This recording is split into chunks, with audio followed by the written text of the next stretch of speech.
Bonjour à toutes et tous. La France rend hommage ce midi aux victimes françaises des attaques du Hamas le 7 octobre dernier, qu'ils aient été tués, blessés ou otages. Les proches sont là. Cérémonie à Paris, aux Invalides. Elle va débuter dès 11h45, dans 5 minutes maintenant. Elle sera bien sûr à suivre sur l'antenne de France 24. François Hollande, l'ancien président de la République, est en train d'arriver sur place. On retrouvera dans un instant Julien Sauvager qui suit la cérémonie pour France 24. A tout de suite, Julien. Et puis en plateau à mes côtés, je vous présente mes invités. Jean-Christophe Gallien, bonjour. Vous êtes politologue, conseiller en communication. Et face à vous, Gauthier Ribinski, bonjour. Chroniqueur international ici à France 24. On est ensemble jusqu'à 12h25. Emmanuel Macron va notamment tenir un discours. On part tout de suite dans la cour d'honneur des Invalides où nous y attend Julien Sauvager. Bonjour Julien, quel est le programme précis des minutes qui nous attendent ? Eh bien écoutez, d'ici quelques minutes, à 11h45 précis, Emmanuel Macron, le président de la République française, doit rentrer dans cette cour des Invalides. Dans un premier temps, durant environ une dizaine de minutes, il va d'abord saluer bien sûr les familles des victimes, 55 familles qui sont présentes aujourd'hui, environ 90 personnes. Ces familles, elles sont venues depuis Israël. Un avion de l'État français a été affrété spécialement pour les amener. Elles sont arrivées hier dans l'après-midi. Elles ont d'ailleurs été prises en charge pour des psychologues, mais elles nous ont déclaré hier lors d'une conférence de presse qu'elles étaient très touchées par cette attention de la France, très émues de cet hommage qui était rendu aujourd'hui. Le président ensuite fera un discours d'une vingtaine de minutes, un discours dans lequel il doit rappeler que la France a toujours lutté contre l'antisémitisme et continuera de lutter contre l'antisémitisme. L'Élysée d'ailleurs qui précise que lutter contre l'antisémitisme, c'est aussi lutter contre tous les racismes, contre toutes les haines et toutes les oppressions de minorités. Ensuite, il y aura bien sûr dans cette cour, juste avant ce discours d'Emmanuel Macron, les portraits des victimes qui seront portés par des gardes républicains et qui seront donc ici exposés dans cette cour. Évidemment pas de cercueil, les dépouilles sont bien sûr en Israël. Et puis ensuite, une fois le discours du président de la République terminé, une minute de silence sera respectée avant le départ de ces portraits de ces 55 victimes qui partiront au son de la marche funèbre de Frédéric Chopin. Merci beaucoup Julien pour ce programme. Jean-Christophe Gallien, il faut le dire, la France est le premier pays à organiser ce type de cérémonie. On est 4 mois après jour pour jour. Alors ça a été une critique formulée contre le président de la République en particulier, c'est-à-dire en fait on attend trop.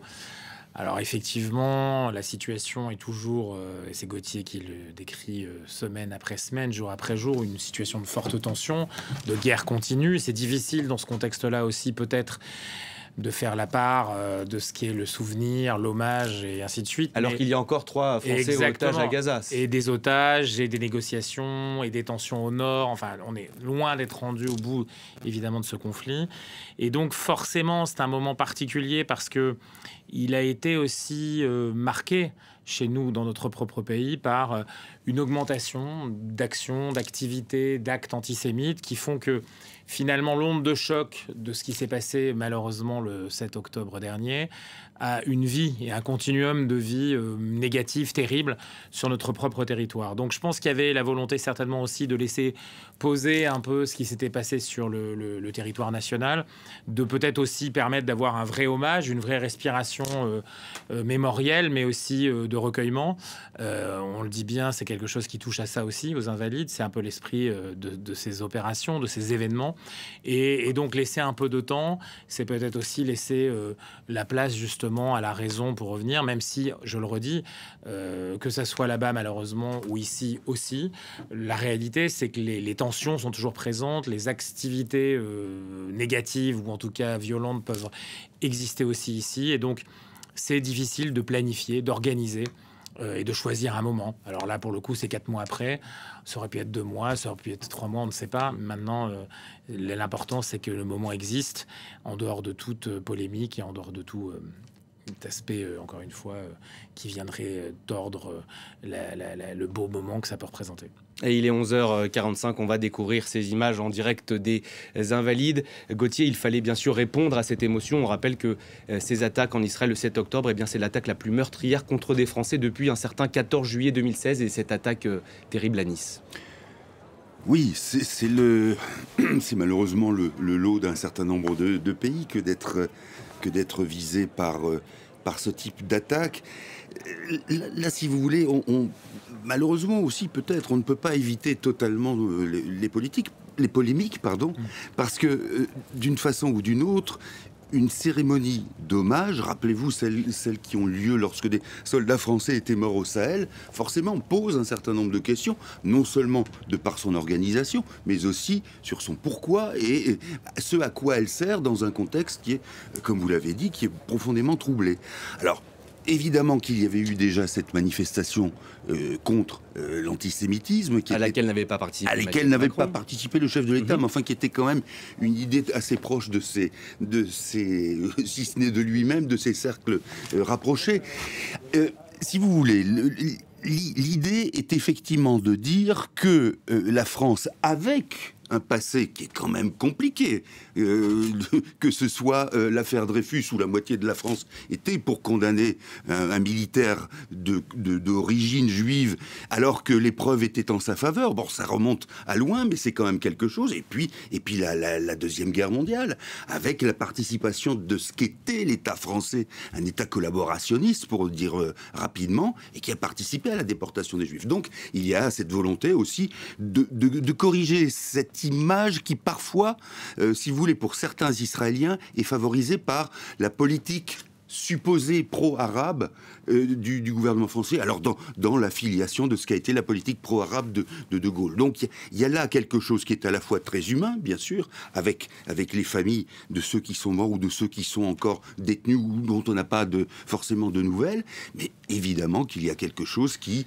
se mêle à la fois à l'histoire, à un certain nombre de polémiques sur lesquelles on reviendra probablement dû au contexte politique en France, au partage des rôles et au partage surtout des formations politiques en fonction de la manière dont elles se sont exprimées à l'occasion du 7 octobre.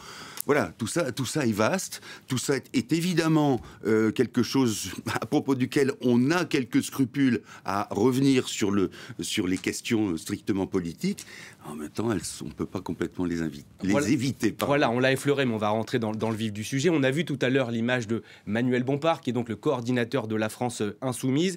Il faut le dire, dans un courrier adressé au chef de l'État, plusieurs familles ont demandé au chef de l'État à ce que justement les parlementaires LFI ne soient pas là. Ils sont bien là ce matin, Jean-Christophe Gallien.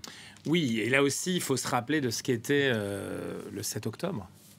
7 octobre, on est dans une chaîne qui couvre en direct l'essentiel, la plupart de toutes les parties de ce monde dans lequel nous vivons. Ils ont inventé une nouvelle manière de faire la guerre. Quand je dis le Hamas a filmé en direct et diffusé en direct. Alors, c'est pas du broadcast, mais c'était quelque chose qui utilisait d'autres flux. Mais on a réinventé, par exemple, ce que l'État islamique, il torturait, il décapitait, il filmait et puis il le passait après avoir fait un travail de montage. Là, c'était en direct, en live. Donc ça a sidéré, c'est une nouvelle manière de faire les choses. Il faut rajouter... On a pu voir à Christchurch, notamment en Nouvelle-Zélande, je m'en souviens, où ça avait été diffusé sur Facebook en direct. En direct, exactement. On est sur quelque chose quand même qui était une attaque programmée, organisée, suivie. Ça a duré un long moment sur beaucoup de sites. Avec des centaines de personnes. On est sur un changement de paradigme. Et donc finalement, la sidération était l'objectif, la sidération a été la réalité. Et puis, il y a eu des effets de réaction. C'est-à-dire qu'on pensait qu'il pourrait y avoir un moment, si vous voulez, de partage commun, quelque chose qui aurait été sanctuarisé. Et là, l'accusation qui est faite par les familles des victimes, rappelons quand même que c'est l'événement où le plus de Français ont été tués à l'extérieur du territoire après un acte terroriste. Eh bien, le mot terroriste qui se relie à la guerre, c'est une forme de guerre nouvelle. Alors évidemment, on joue sur les mots. Et la réalité, c'est qu'LFI, la France insoumise, et notamment son leader principal, mais tous les autres, ont immédiatement embrayé sur à côté. Il ne s'agit pas d'un acte terroriste, c'est un acte de guerre contre Israël qui lui-même est en guerre contre le peuple palestinien. Le groupe Hamas n'est pas un groupe terroriste, contrairement à ce qui est dit évidemment par la plupart des partis politiques ici et les organisations nationales ou supranationales. Et donc immédiatement, sans attendre, si vous voulez, ce qui a été profondément difficile et qui a heurté profondément non seulement les familles, mais une bonne partie de l'opinion publique française qui aujourd'hui massivement dit ils n'ont pas leur place à cet hommage. Quand je dis ils n'ont pas leur place, c'est-à-dire les leaders, les représentants parlementaires, qui pourtant sont les élus de la République, encore une fois, et qui ont été invités normalement par le président de la République, parce que ça ne peut pas être autrement. Ça peut pas être autrement.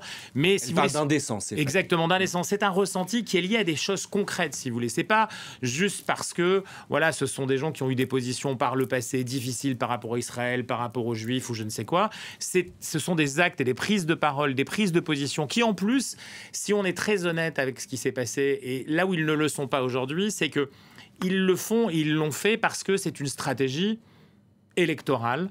Soyons clairs, soyons très clairs. C'est-à-dire qu'on est face à un objectif de performance électorale sur une partie de population de ce pays qui, immédiatement, elle aussi, n'a pas, sinon respecté, en cas, occupé un espace de sanctuarisation pour dire voilà, ce qui s'est passé est terrible. Non, au contraire, immédiatement, rappelons-nous, quelques heures après, les réseaux sociaux étaient pleins de verbatim, de choses qui étaient terribles par rapport à Israël et au peuple juif. Et puis, il y a eu immédiatement des actions qui ont montré partout dans le monde, mais aussi en France, pas seulement en France, en Europe, en Allemagne, en Grande-Bretagne, et ainsi de suite, des choses qui montraient un clivage profond à l'intérieur de la société française. Et donc, il y a quelque part quelque chose qui est d'ordre du politique. On peut avoir des opinions, on peut avoir une version géopolitique du monde, on peut avoir une version politique de ce qui se passe, évidemment, entre Israël et la Palestine, entre le monde arabe et le monde juif, entre ce qui est ici aussi parfois difficile à vivre. Mais il y a des moments et il y a des temps où cette dimension électorale, cette dimension de l'idéologie, cette dimension de la vision politique peut aussi trouver un moment de pause. Et ce qui leur a été reproché, c'est qu'ils n'ont pas eu ce moment de pause, ce moment de sanctuarisation de ce qui se passe, qu'on soit d'un côté ou de l'autre. À un moment donné, ce qui s'est passé était quand même un changement de paradigme profond. Il faut remonter, à mon avis, très loin. Munich, c'est une autre affaire, c'est même préambulaire à tout ça. Et donc, il y a eu ce moment de sidération. Et puis tout de suite, ils ont embrayé sur le terrain politique. Et ça, c'est ce qui est reproché principalement par les familles. Alors on va retourner tout de suite aux Invalides, où nous y attend Julien Sauvager. Julien, qu'est-ce que vous voyez? La cérémonie doit commencer dans quelques instants. On attend toujours Emmanuel Macron, hein? Oui, on attend toujours le président de la République, qui est connu pour ne pas être très ponctuel.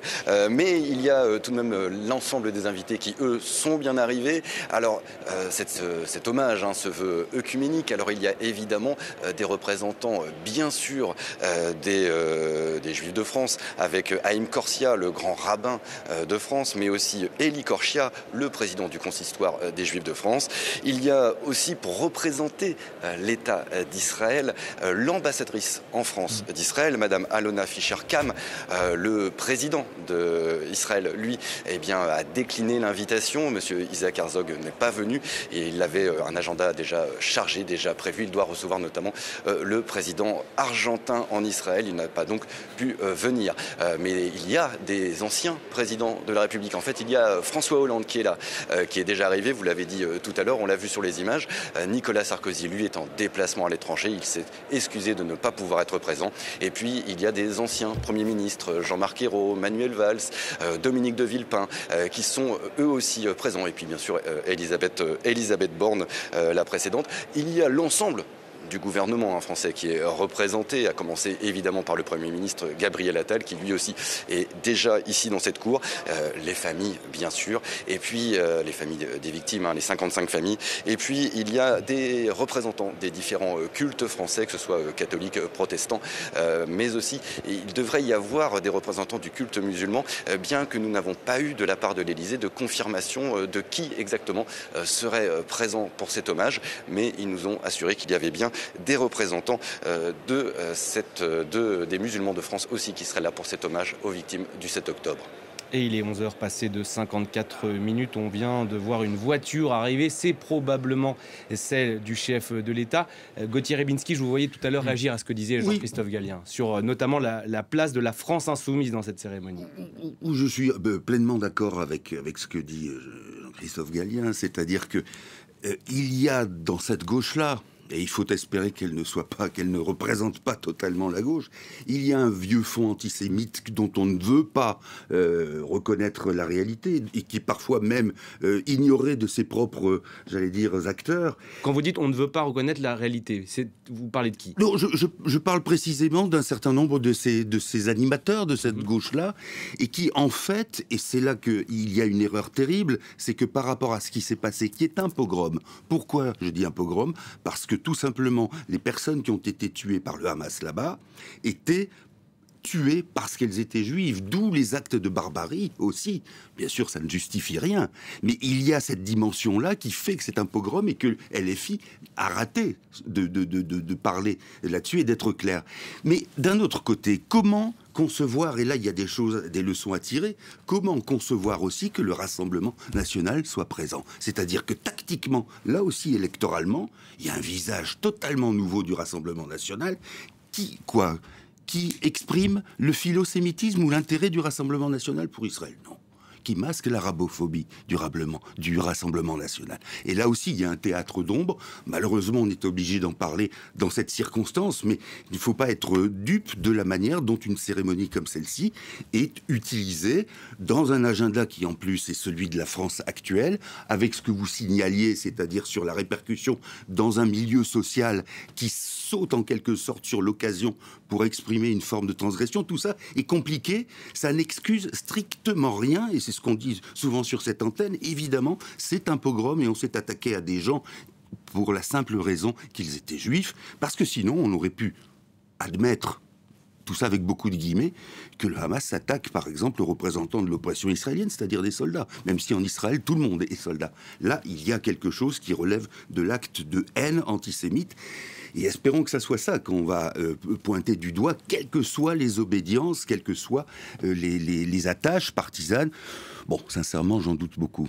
Et on voit le président de la République arriver. Il a salué l'ensemble des membres du gouvernement présent, notamment Gabriel Attal, son Premier ministre depuis 2 semaines maintenant.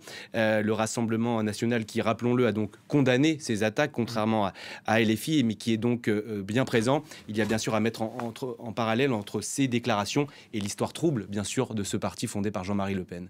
Oui, alors malgré tout, avec quand même du temps qui est passé, c'est-à-dire que la doctrine du Rassemblement national, et notamment depuis la prise de leadership, j'allais dire, de Marine Le Pen. Alors dédiabolisation, et maintenant on est dans la normalisation. On est dans quelque chose qui a quand même été assez rapide, et notamment, il faut le redire, les performances électorales du Rassemblement national sur... C'est compliqué en France, on n'a pas de statistiques, si vous voulez, religieuses ou ethniques, mais les études le montrent, notamment dans par certaines géographies du pays, on a quand même des performances assez fortes. C'est-à-dire qu'on n'est pas du tout sur ce ressenti, si vous voulez, cette opposition aujourd'hui, dans un contexte où le Rassemblement national porte un corpus qui a beaucoup évolué, un corpus idéologique, un corpus de propositions. On ne sait pas ce que ça sera en termes de prix, éventuellement d'exercice de pouvoir, mais on n'est pas du tout ni dans les mêmes verbatims, ni sur le même fond idéologique. Ça, c'est très clair depuis un long moment, parce que encore une fois, je vous le dis, c'est vérifié même sur ces terrains de performance électorale ou de sympathie ou d'approche comme ça. On retrouve ça chez même certains militants au Rassemblement national. Et je le précise juste, les portraits des victimes sont en train d'entrer dans la cour de l'Élysée, portés par des gardes républicains. Gauthier, un mot supplémentaire sur ce que vient de dire Jean-Christophe Gallien? C'est une version que j'aimerais pouvoir reprendre à mon compte, parce qu'elle serait plutôt optimiste. Moi, je crois qu'il y a des tendances très fortes au sein du Rassemblement national qui restent antisémites. On a entendu parler d'un certain nombre de personnalités, même du parti, qui avaient des pratiques, alors pseudo-comiques, on va dire, mais qui rappellent, qui sont liés à des attitudes antisémites. C'est ça le problème, c'est que finalement, je suis tenté de dire, chasser le naturel, il revient au galop. Et que là où il y a quand même un danger, c'est pas du tout pour dédouaner LFI, au contraire, mais le danger, c'est quand même l'approche du pouvoir du Rassemblement national, alors que LFI en est très loin. Là où il y a quelque chose d'intéressant dans les études aussi de sociologie électorale, c'est qu'on voit que pour un certain nombre de citoyens français d'origine, d'obédience, de culture, tout ce que vous voulez, juive, il y a une barrière qui a été détruite, celle qui consiste à dire autrefois même des citoyens français juifs disaient, même de droite, disaient jamais voter pour le Front National. Là, il y a quelque chose qui s'est passé aussi. Et on voit bien que le Rassemblement national drague dans ces eaux-là, même si ça n'est pas précisément son terrain habituel. Et l'ensemble des portraits est en train d'arriver en ce moment même. On rappelle ces chiffres. On va rendre aujourd'hui hommage à 55 Français. 42 sont décédés le 7 octobre. Alors, on précise que la plupart des dépouilles, que la plupart de ces personnes décédées ont été inhumées en Israël. 10 personnes, otages, anciens otages ou blessés, ainsi qu'une pensée aux 3 personnes toujours détenues à Gaza. La France qui a été le pays le plus touché, à part Israël, dans cette attaque, Jean-Christophe Gallien.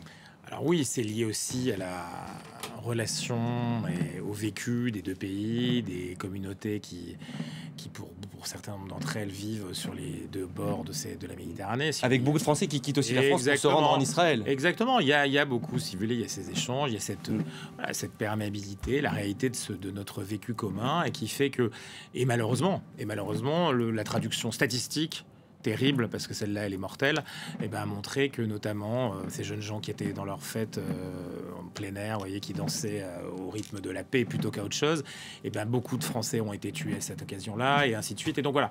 Donc on est dans un... Voilà, je pense qu'il y a aussi quand même cette relation. Alors Gauthier le rappelait, Général de Gaulle, évidemment, il était sur une position qui est aussi une autre période. C'est un peu ce que je vous disais sur l'Assemblée nationale et le Front national. C'est quand même une autre période. Aujourd'hui, vous avez des évolutions et c'est normal dans ce monde. Et alors la relation quand même et l'histoire entre Israël et la France, au-delà de ces difficultés, au-delà de la période de la collaboration, qui malgré tout, si on doit le rappeler aussi, elle s'est faite, mais elle s'est faite dans un contexte, si on compare aux autres pays européens dans la même difficulté, si vous voulez, les actes de résistance, les actes de juste qui sont célébrés en Israël, ainsi de suite, sont et heureusement beaucoup plus nombreux dans ce pays que dans d'autres pays européens. Et ça, il faut le rappeler aussi. C'est pas une histoire négative, c'est pas une histoire, si vous voulez, sombre. C'est une histoire qui, pour beaucoup, a joué sur les intellectuels, sur l'artistique et ainsi de suite, mais aussi sur le géopolitique. Et on va écouter le Kaddish de Maurice Ravel qui est joué dans la cour d'honneur des Invalides.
Voilà pour cette mélodie hébraïque et le Kaddish composé par Maurice Ravel.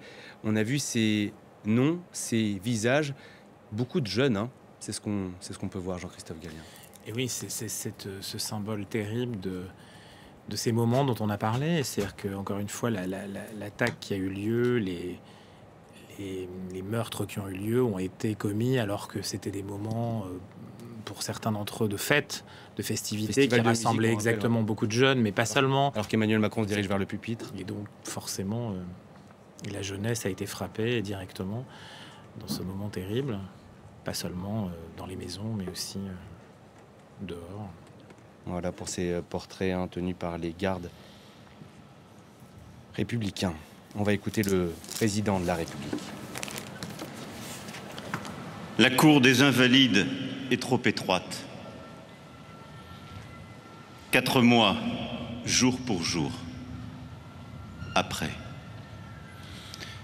Car nous sommes 68 millions de Français endeuillés par les attaques terroristes du 7 octobre dernier. 68 millions, moins 40 de vies fauchées. 68 millions, dont 6 vies blessées. 68 millions, dont 4 vies à jamais meurtries par leur captivité. 68 millions, dont 3 vies sont encore prisonnières, pour la libération desquelles nous luttons chaque jour. Leurs chaises vides sont là. Orion, Orad, Ofer. Les visages des suppliciés du 7 octobre nous tendent un miroir où se reflète un peu de nous dans chacun d'eux.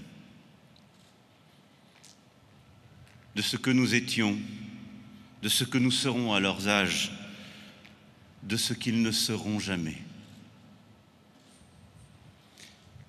Ils n'avaient pas 20 ans. Noïa comme Nathan ne les auront jamais.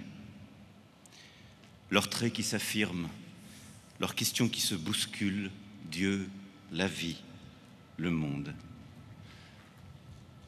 Les hésitations et l'irrévérence, leurs regards comme des interrogations, leurs sourires en forme de promesses. Mémoire de nos propres adolescences. Ils n'avaient pas 30 ans. Avidan, Valentin ou Naomi ne les auront jamais. Des rêves plein la tête, des études de droit ou d'informatique, un métier, un grand amour. Des fiançailles, la foi ou l'athéisme, une guitare, une planche de surf sur les vagues de la Méditerranée, des idéaux dans la houle du monde. Ils étaient dans la force de l'âge. Céline, Marc, Elias ne vieilliront pas. Leur chemin frayé a pris d'efforts, peuplé de projets, d'amis, d'enfants parfois. Et ce sourire qui n'aura pas eu le temps de marquer leur visage. Ils avaient les tempes grises. Pour Carmela, Jean-Paul, Yafa, elles ne blanchiront plus. Leurs voix résonnent encore en hébreu comme en français, leurs voix qui se cassaient par moments de tendresse ou de pudeur, transmettant des récits puisés au fond des âges que leur avaient livrés leurs propres grands-parents. Leurs visages sont là, comme autant de vies interrompues. Des histoires de famille où s'entrebâillait parfois un gouffre indicible et où, comme l'odeur de l'espérance, le parfum des collines de Jérusalem se mêlait à celui de sous-bois d'Île-de-France ou des ruelles du Vieux-Port. Le 7 octobre dernier, à l'aube, l'indicible a ressurgi des profondeurs de l'histoire. Il était 6 heures au festival Nova, à quelques kilomètres de la bande de Gaza, où sous les banderoles et le ciel qui pâlissait s'achevaient 24 heures de fête et de retrouvailles. Les jeunes qui dansaient là ne savaient pas qu'ils étaient dans la mâchoire de la mort déjà. Des voitures, des motos hérissées d'armes allaient fondre sur eux. Il était 6 heures et le Hamas lança par surprise l'attaque massive et odieuse, le plus grand massacre antisémite de notre siècle. Et dans les notes de musique d'un lieu de fête ont éclaté les tambours de l'enfer. Et les téléphones de nos enfants qui jusque-là filmaient les joies de leur vie sont devenus les boîtes noires de l'horreur. Elles nous hanteront, ces images. Le ciel livide qui se zèbre de missiles.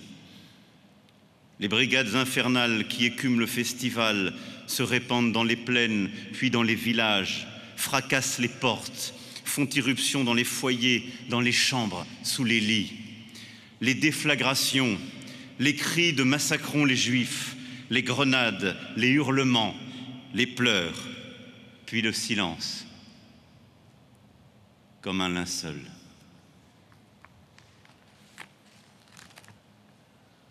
Le silence face à l'indicible,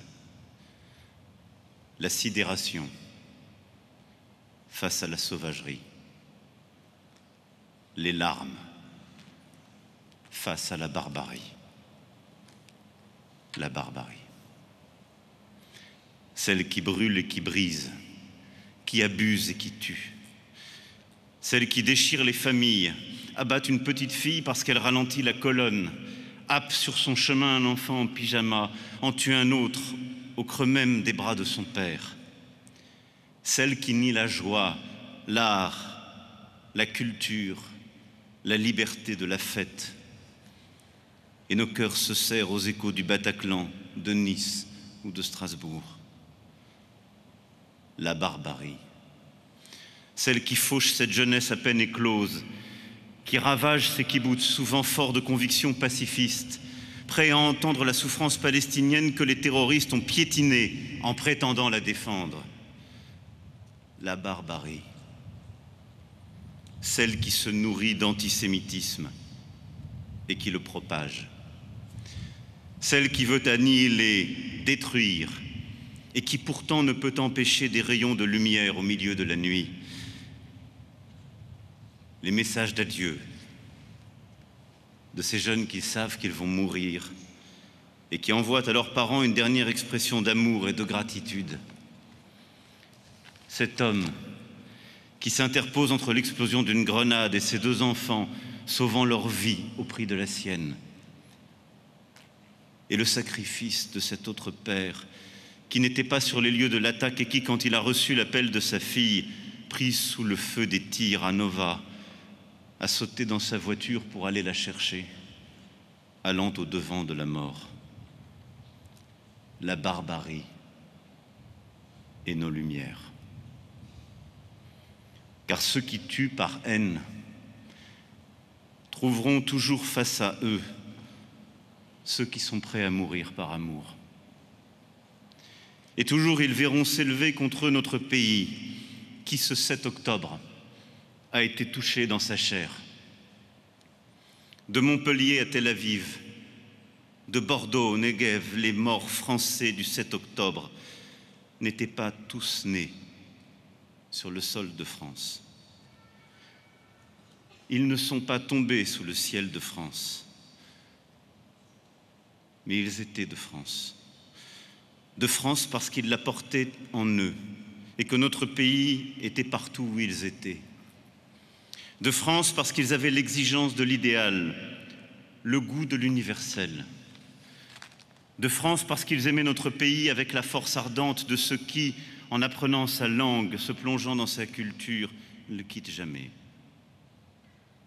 Et en cette cour, sur notre sol que certains n'avaient jamais foulé,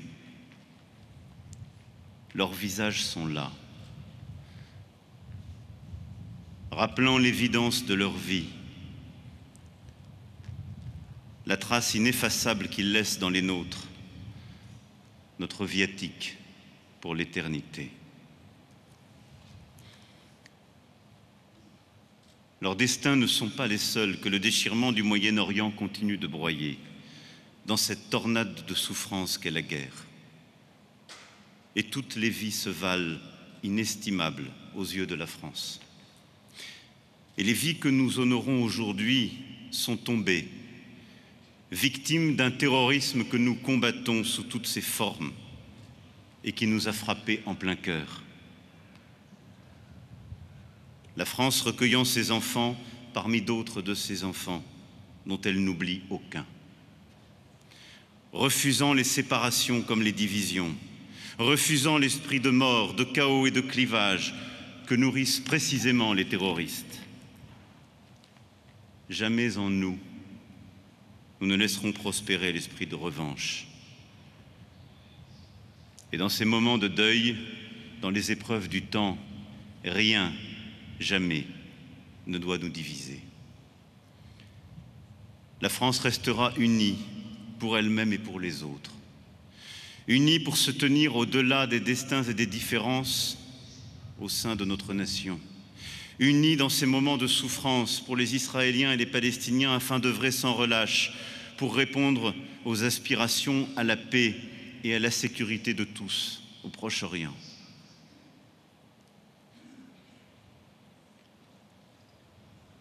Beta Raïm, dit-on en Israël, pour désigner les cimetières. La maison de la vie. Car pour ceux qui restent, leur vie sera faite de ces absences. Une vie différente, un monde différent, à l'aune du souvenir.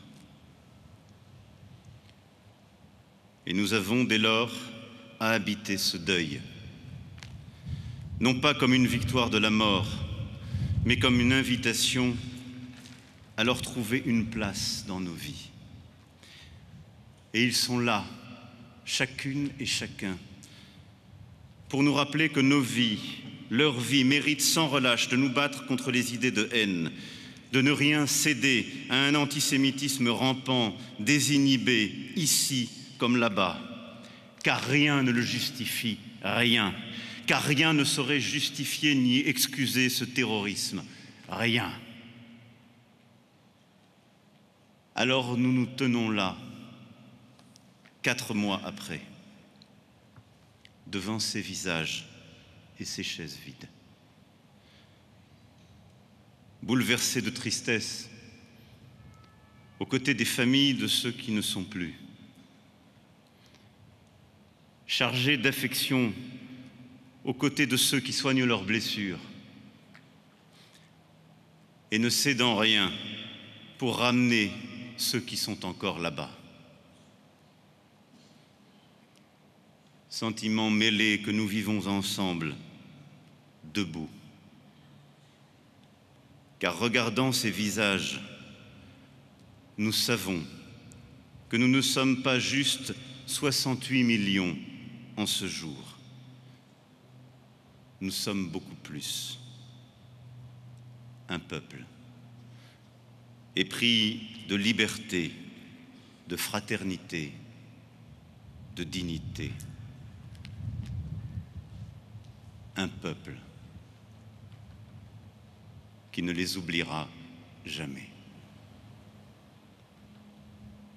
Vive la République, vive la France.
la Marseillaise entonnée dans la cour d'honneur des Invalides après une minute de silence et donc ce discours de 15 minutes d'Emmanuel Macron, 4 mois jour pour jour après les massacres du Hamas. Le président de la République a parlé du plus grand massacre antisémite de notre siècle. La France restera unie pour elle et pour les autres. Il a décrit un monde différent à l'aune du souvenir. Très marqué le président de la République. Très marqué, très ému, avec une prise de parole extrêmement profonde et alors presque surprenante dans l'idée qu'il s'est mis au niveau des êtres humains. Il ne s'est pas posé au niveau des États. Et pour moi, c'est assez intéressant. C'est-à-dire que pour le coup, les mots sont des prénoms, des noms, des villes. La France, bien sûr. Il a recentré sur la France, mais la France avec une géographie. Il n'a pas cité le pays, il n'a pas cité Israël. Il ne s'est pas posé comme un acteur géopolitique. Il s'est posé comme un acteur profondément humain, avec un discours universel, mais qui dépasse largement ses géographies. Et tout en le ramenant en permanence à la France, à cette France qui dépasse finalement ses frontières, qui dépasse les 68 millions, qui veut poser un autre message. Ça, c'est très intéressant parce que il s'agissait de ça finalement. Il s'agissait aussi de ces malheureuses personnes qui ont trouvé la mort, pour d'autres qui sont blessés, pour d'autres qui sont retenus. Dans un temps, je le redis, qui est un temps de guerre encore aujourd'hui, qui est un temps de tension sur notre pays. Il a rappelé la volonté d'unité tout en considérant qu'effectivement, d'autres personnes mouraient aujourd'hui aussi, et que les vies se valaient, mais que l'horreur qui a eu lieu devait proposer ce moment-là. Et donc je crois que ce qui est intéressant, c'est qu'il n'en a pas fait une affaire géopolitique, il n'en a pas fait une affaire diplomatique, il n'en a pas fait une affaire même politique. Et ça, c'est très intéressant parce qu'il a fait son discours, je trouve, assez émouvant dans l'idée qu'il s'est mis au niveau des êtres humains, au niveau des familles, au niveau de quelque chose qui est l'universel, qui quelque part aussi tout parle de la France. On a tout à l'heure parlé des relations entre la France et Israël, on a parlé de la France et les Juifs.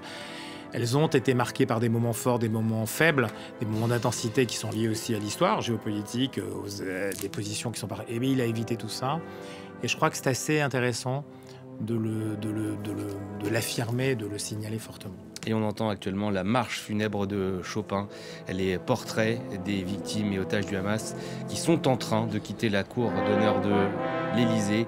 Les larmes face à la barbarie qui se nourrit de l'antisémitisme et qui le propage. Gauthier Rybinski, discours profondément humain, Jean-Christophe Gallien le soulignait. Oui, et ce que soulignait Jean-Christophe Gallien, c'est cette absence de politique. Et là, pardonnez-moi, je ne suis pas forcément en symbiose avec ce que vous dites, parce que l'oubli volontaire dans un premier temps, après le 7 octobre, et c'était parfaitement compréhensible, de la politique. Aujourd'hui, on voit bien que si l'on veut précisément passer à une autre époque et dire que ça ne doit jamais se reproduire, il faut penser aux politiques. C'est pas une tâche sale, la politique. Alors, peut-être qu'effectivement, aujourd'hui, ça n'était pas de rigueur. Ça viendra dans un second temps. Ça viendra dans un second temps. Simplement, il y avait quand même quelque chose qui était très intéressant en creux, et peut-être de manière tacite, sur ce qu'est la conséquence des actes du Hamas, c'est-à-dire une fantastique régression de la société civile israélienne. Et je m'explique. Vous avez quantité de jeunes gens, comme ceux qui ont participé à ce festival musical, qui étaient non pas dans l'oubli de l'histoire d'Israël, mais qui disaient « Nous avons envie, encore une fois, de créer quelque chose de nouveau et d'être émancipé de ce poids énorme qu'est parfois l'histoire d'Israël pour les jeunes ou pour d'autres. » Et là, ce qu'a fait le Hamas, c'est dire à ces jeunes, au fond, le poids de la violence et de l'incertitude et de la menace, il est toujours là. Et donc, vous avez cette régression vers, on va bien voir comment les citoyens israéliens réagissent dans quelques mois, mais il y a ce poids d'une régression qui consiste à dire, replions-nous sur nous-mêmes, alors que précisément, c'est le moment où il faut inventer d'autres choses et surtout, je pense, du côté palestinien comme du côté israélien, envisager et promouvoir de nouvelles élites politiques. Moi, je crois qu'effectivement, je ne contredirai pas du tout Gauthier, parce que la réalité est très concrètement celle-là. Moi, j'ai plein de personnes que je connais là-bas, avec qui j'ai travaillé par ailleurs, ou autres, qui étaient des gens qui étaient situés vraiment à gauche, et les travaillistes en particulier, et qui étaient au-delà de ce que dit Gauthier, c'est-à-dire qu'il y avait évidemment qu'ils ne pouvaient pas, 48 c'est encore présent, l'Holocauste c'est encore pas très loin, ils n'ont pas oublié ce qu'est Israël, mais en même temps, ils étaient tous dans cette idée que voilà, deux pays, on va aller vers l'avant avec vraiment. Et d'ailleurs, celles et ceux qui dansaient, je pense, au bord de cette zone, ils étaient plutôt dans cette logique-là. Ils étaient passés à autre chose, si vous voulez. En tout cas, ils tentaient de le faire. Ils étaient optimistes. Oui, alors ils étaient même pour certains activistes, prenant position. Je parle de journalistes, de gens qui sont là, qui combattaient dans un contexte où, rappelons-nous, Israël a vécu. Gauthier l'a commenté beaucoup, une période où pour une transformation de la loi constitutionnelle en l'occurrence, il y avait des affrontements assez importants, inédits depuis l'histoire israélienne dans la rue. Donc pendant des mois.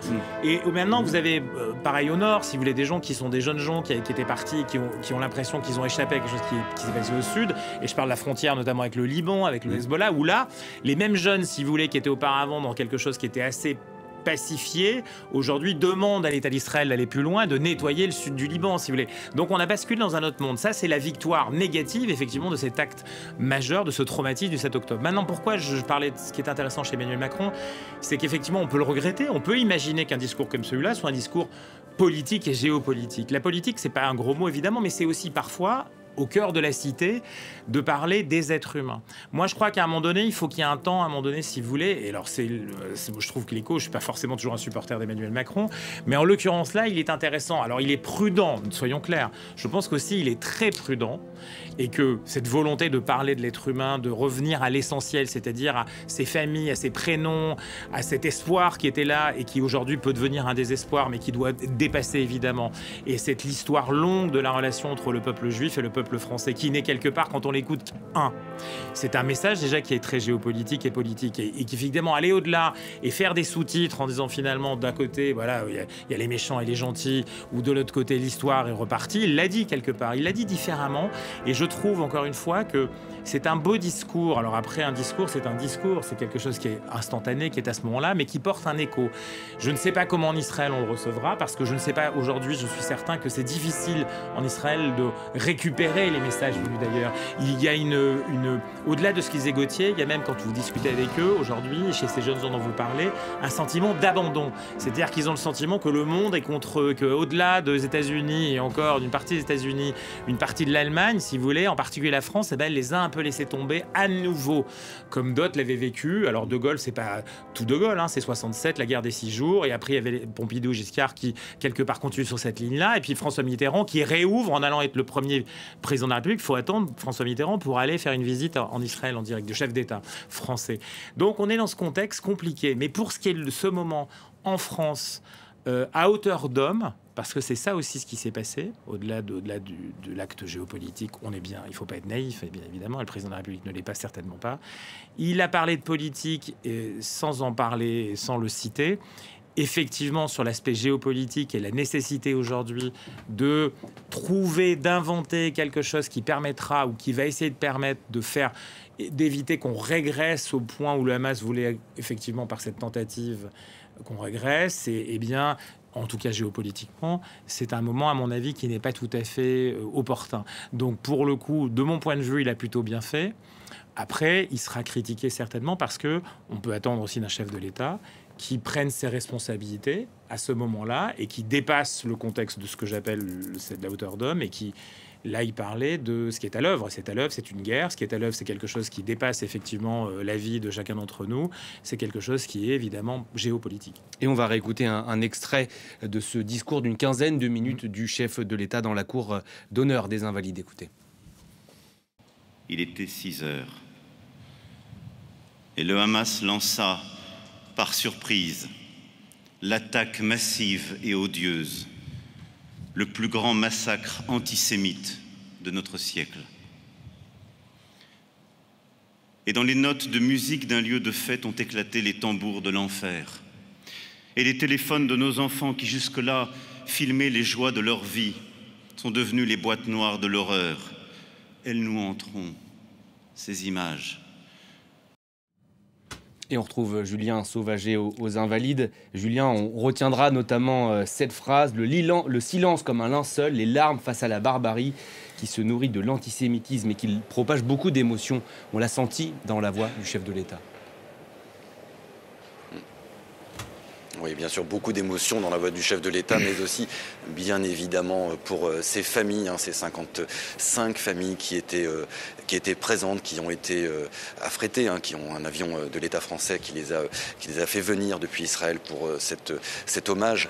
Beaucoup de familles, d'ailleurs, qui ont indiqué qu'elles étaient extrêmement touchées par cette attention de la France, qu'elles avaient vraiment l'impression parfois d'être un peu oubliées, vous le signalez à l'instant, et que là, cet hommage de la France à ses enfants, les touchait profondément. Emmanuel Macron, qui suite à ce discours a tenu cette minute de silence seul, debout, face à ces 42 portraits des victimes du 7 octobre, avant que la marche funèbre de Frédéric Chopin ne retentisse, indiquant la fin de cette cérémonie, le départ par la porte d'honneur de tous ces portraits portés par les gardes républicains, suivi ensuite des familles qui elles aussi ont quitté, bras dessus, bras dessous, dans des gestes de tendresse et encore évidemment en deuil, cette cour des Invalides.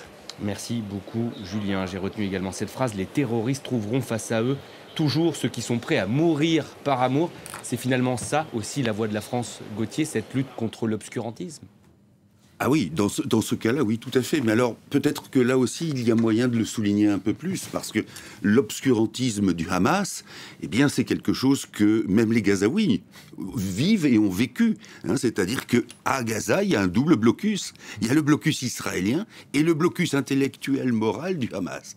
Maintenant, la question que je me pose aussi, comme disait Jean-Christophe, quand on met les choses au niveau de l'humain, est-ce que dans ce cas-là, on peut faire l'économie? Et je vais vous dire pourquoi j'avance cette assertion. Est-ce qu'on peut faire l'économie de ne pas parler, alors peut-être pas ici, mais dans une autre cérémonie, des 26 000 ou 27 000 morts de Gaza? Parce que, au fond, l'un des problèmes, mais il est compréhensible, c'est que Israël a une double revendication. La revendication, dans un premier temps, d'un État normal, qui a parfaitement le droit de se défendre, et c'est vrai que beaucoup de pays n'ont pas comparé à la manière dont ils auraient réagi s'il s'était passé la même chose qu'en Israël sur leur territoire. Mais la deuxième revendication, et qui peut être parfois contradictoire, c'est au contraire la revendication d'un État, entre guillemets, anormal, et qui existe avec comme fondement d'une des plus grosses épouvantes de l'histoire de l'humanité, c'est-à-dire la Shoah, et qui, dans une certaine manière, là, va plus loin que la riposte, il va jusqu'à une vengeance qui est assumée. Et de ce fait-là, est-ce que, lorsque l'on parle de la position de la France, il n'y a pas moyen d'être, encore une fois, sans doute pas lors de cette cérémonie, mais de penser aussi, et je mesure ce que je dis avec les risques que ça comporte, mais de penser aussi qu'il y a cette part d'obscurantisme et qui tient à un certain nombre de membres du gouvernement israélien ou de leurs séides ou de leurs affidés. Et là, il y a quelque chose qu'il faut aussi probablement mentionner. Évidemment pas cette fois-ci, mais je crois qu'il y a si vous voulez, ça serait un peu du court-termisme que de considérer que uniquement s'occuper du côté israélien, et qui est, encore une fois, indiscutable, qui est épouvantable, qui est là, évidemment, bien sûr, une forme incontestable de barbarie et d'obscurantisme. Il y a quelque chose qui doit permettre aussi de dépasser ce blocage des obscurantismes, et donc il faut envisager, bien sûr, à la fois de l'humain, comme vous disiez, et probablement, bien sûr, remettre le politique dans sa dimension pleinement noble dans cette affaire. Sur cet hommage unilatéral, quel est votre sentiment ? On est sur un moment qui a été marqué. Il y a une phrase quand même qui est intéressante, c'est les vies ou les morts se valent tous. Se valent toutes. Donc il a dans cet instant, qui est encore une fois un instant particulier, il a, de mon point de vue, évoqué la situation actuelle. Peut-être pas assez, il va être critiqué pour cela, évidemment. Mais ça fait écho à quelque chose que le président de la République, en tout cas son équipe, veulent aujourd'hui affirmer, un hommage côté... Alors, c'est là où c'est compliqué. C'est-à-dire que les hommages, c'est pas à systématiser, c'est pas à déployer toutes les semaines, parce que finalement la banalisation guette finalement ces tentatives-là. On attend aussi des niveaux de conversation qui sont différents. Effectivement, on ne doute pas que la diplomatie française, Gauthier le suit tous les jours, chaque minute même. elle s'active à la fois évidemment pour aller chercher les derniers Français qui sont encore retenus, mais aussi pour favoriser quelque chose qui dépasse évidemment l'humain et qui dépasse ce niveau-là, parce que là on est vraiment, je pense que c'était volontaire, mais qui dépasse ce contexte-là pour trouver quelque chose qui va vers une solution, en tout cas une tentative à tout le moins de saisir une capacité de solution maintenant. Il y a en ce moment des conversations fortes là-bas qui mêlent le Hamas, les États-Unis, le Qatar, tout ça organise. Bon, on est en train d'essayer de saisir un moment. Et après, à partir de ce moment-là qui est saisi, comme disent certains diplomates, il faut tenter d'avancer pour aller construire quelque chose de différent. N'oublions pas effectivement qu'on était dans une phase de progression dans un contexte incertain malgré tout, mais qui était marqué par des oppositions à l'intérieur de la Palestine, mais aussi à l'intérieur du monde arabe et autour, mais qu'aujourd'hui, comme le disait Gauthier, on a plutôt régressé. C'est la victoire du Hamas aujourd'hui tel qu'on peut l'imaginer. Donc on attend aussi certainement, au-delà des actions diplomatiques, au-delà de la coulisse, au-delà du travail qui est mené pour sauver des vies, encore si c'est possible, mais aussi tenter de geler ce qui est à l'œuvre aujourd'hui, puis dépasser tout ça, on attend peut-être effectivement une prise de position du président de la République. Le contexte, de mon point de vue, géopolitique et régional, mais aussi plus largement, puisque l'affaire dépasse largement ce régional, propose des difficultés pour le président de la République en ce moment d'affirmer une position suffisamment claire et pour répondre à Gauthier qui peut l'attendre effectivement, et peut-être qu'il a raison, c'est-à-dire qu'on affirmerait quelque chose de plus français. Aujourd'hui, on a du mal parce que même au niveau européen, c'est compliqué. Parce qu'il y a des petites tensions quand même malgré tout qui existent. La volonté de coller ou pas aux États-Unis dans un contexte lui aussi plus élargi est difficile. Donc c'est là où on attend peut-être une prise de parole à un autre moment sur d'autres enjeux, mais qui sont des enjeux peut-être plus politiques, plus géopolitiques, qu'on n'a pas eu aujourd'hui. Effectivement, qu'on n'a pas eu aujourd'hui, j'entends ce jour. Et effectivement, peut-être jusqu'à ce jour aussi. Est-ce qu'en toile de fond aussi de cette cérémonie Gauthier, il n'y a pas un message envoyé aux Israéliens, on en parlait un petit peu plus tôt, qui ont pu être un peu froissés par notamment les demandes de cessez-le-feu d'Emmanuel Macron? Oui, probablement. Encore une fois, alors là, pour le coup, j'ai le sentiment que les querelles sémantiques ne sont pas forcément les bienvenues, parce que on voit assez clairement que pour le gouvernement actuel israélien et Netanyahou, il y a quelque chose d'important sur cette terminologie. Pourquoi? Parce que pratiquer un cessez-le-feu ou adopter un cessez-le-feu, c'est reconnaître l'existence encore du Hamas, et on le voit bien. Le Hamas pond des communiqués en disant « Nous étudions telle proposition, nous sommes ouverts à ceci et cela », et à chaque fois, c'est la preuve que l'éradication du Hamas, même si militairement elle a avancé, politiquement, elle a échoué, que le Hamas est toujours présent. Ah oui, ça c'est très clair et c'est un point fondamental. C'est-à-dire qu'aujourd'hui, la promesse de Netanyahou et de Tsahal, c'était de dire bon, cette fois-ci, on va tout nettoyer, on va tout effacer. Ce qui est la demande de certains vraiment au cœur de la société israélienne, notamment de celles et ceux qui étaient plutôt pour quelque chose de partagé, d'organisé aujourd'hui. Donc ça, c'est la régression dont vous parlez. Maintenant, c'est clair que le Hamas, il continue à communiquer. Il communique pas simplement en réaction aux propositions de plan de paix américain, qatari. Il le fait lui-même dans un quotidien aujourd'hui libanais. Akbar, où il raconte voilà comment ça doit se passer, pose ses conditions. On a les photos des leaders du Hamas qui sont tranquillement assis et qui continuent à raconter. Et voilà, donc on est dans quelque chose qui existe. Éradiquer physiquement, éradiquer militairement, ça ne veut pas dire que idéologiquement, ça ne veut pas dire que politiquement et surtout géopolitiquement, vous avez gagné la bataille. Je crois que c'est un point essentiel.